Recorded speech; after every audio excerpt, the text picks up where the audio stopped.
Hello, घूमने के लिए नहीं चाहिए ज्यादा पैसे, मात्र 500 रुपए प्रतिदिन के खर्च में किया देश भर में सफर। शुक्रवार की रात ISBT कश्मीरी रोड, मेरे वॉलेट में मात्र 1000 रुपए। बस टिकट 313 रुपए। आधी रात को टॉयलेट स्टॉप पर मैगी मसाला 10 रुपए। घुमावदार सड़कों से होते हुए हिमालय की छत्र छाया में पहुंचने के लिए इतना ही तो लगता है। आप भारत में केवल 1000 में आखिर कितनी दूर तक जा सकते हैं? जैसे कोई अगर सस्ते में यात्रा करना पसंद करता है तो हो सकता है कि मेरी यात्रा उनसे थोड़ी अलग हो। व्यवहारिक रूप से बजट यात्रा वाले इस देश में आपकी सस्ती यात्रा इस बात पर निर्भर करती है कि आप कितने अनुभवी हैं। इतना सस्ता सफर क्यों? कई बार सौदेबाजी करना उतना मजेदार भी नहीं होता है, लेकिन अनुभव से भी बेहतरीन ढंग से किया जा सकता है। जैसे हो सकता है मोल भाव कर सस्ते गेस्ट हाउस में ठहरने पर टूटी खिड़कियों के साथ साथ टपकती छत आपके सफर का जायजा ही खराब कर दे, या फिर खराब इंग्लिश लिखा कोई ढाबा मिला तो लेकिन खाना जबरदस्त नहीं था। कई बार ऐसी जगहें भी मिलती है जहां आपने कितना भुगतान किया है ये मायने नहीं रखता। कुछ बेहतरीन छोटे कैफे में जहां बड़े बड़े बोर्ड नहीं लगे होते हैं, वहां आपको बेहतरीन खाना मिल सकता है। यात्रा के दौरान आपको ये सब अनुभव तो होता ही है। देश के ज्यादातर पर्यटन क्षेत्र बजट यात्रियों को ध्यान में रखकर ही बनाए गए हैं, लिहाजा जाने रहने से लेकर खाने पीने में कोई अधिक खर्च नहीं आता। कई बार तो लगता है कि बजट यात्रा करना अधिक अनुभव देता है। आप भी कहीं सस्ती यात्रा पर निकल पड़े तो फिर 500 रुपए प्रतिदिन की यात्रा कैसे होती है?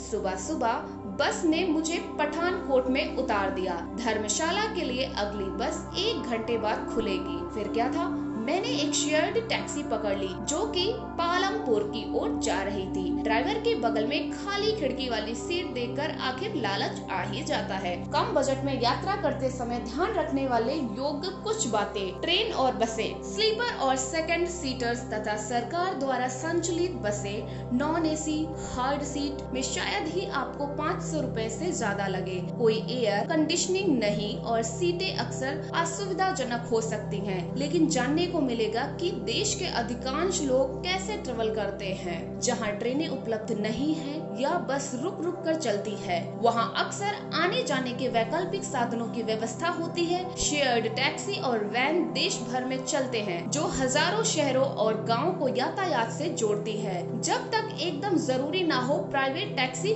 बुक ना करें। ओवरनाइट्स, आपके पास 2 बड़े टिकट आइटम, रहने की व्यवस्था और यातायात होते हैं। यह सुनिश्चित करते हुए आगे की योजनाएं बनाएं कि आपको एक ही दिन दोनों चीजों के लिए भुगतान ना करना पड़े। उदाहरण के लिए शहर से बाहर वीकेंड की यात्रा पर शुक्रवार रात को एक रात ही बस लें। शनिवार को अपने कमरे में और रविवार को चेकआउट करें। अपने सामान को रिसेप्शनिस्ट पर छोड़ दें और दिन में हमेशा की तरह तब तक घूमे आपकी रात भर की बस वापस शहर में ना आ जाए। इस तरह आप यात्रा के दौरान केवल एक रात के लिए आवास पर खर्च कर 2 दिन का टूर कर सकते हैं। भुक्कड़ ना बने, सस्ते भोजन की फिराक में रहें। पारंपरिक भोजनालय या स्ट्रीट फूड से खाना लें। पैराग्लाइडिंग टूर के बजाय हाइकिंग पर जाएं। 150 रुपए की कॉफी की जगह 5 रुपए की चाय लें। इसी सोच के साथ खर्चों को अंजाम दें। आराम आराम से घूमें। बसों, ट्रेनों और अन्य परिवहन की लागत आपकी खर्चों को बढ़ा सकते हैं।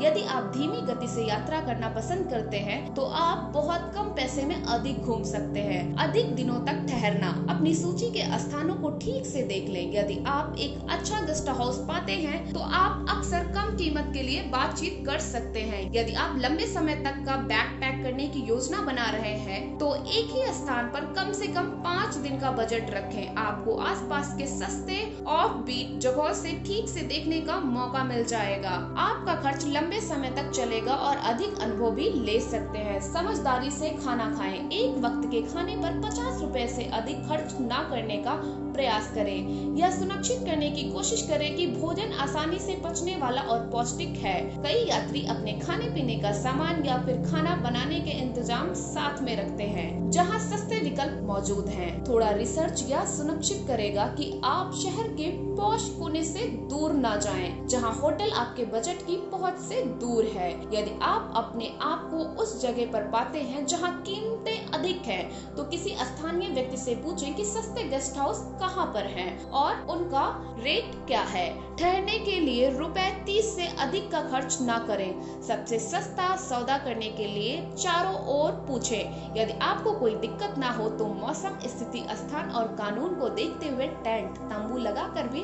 आराम फरमा सकते हैं, लेकिन इसमें कोई ज्यादा खर्च भी नहीं है। मजेदार ट्रैवल वीडियो के लिए हमारे YouTube चैनल को like, comment, share and subscribe करना ना भूले। Thank you.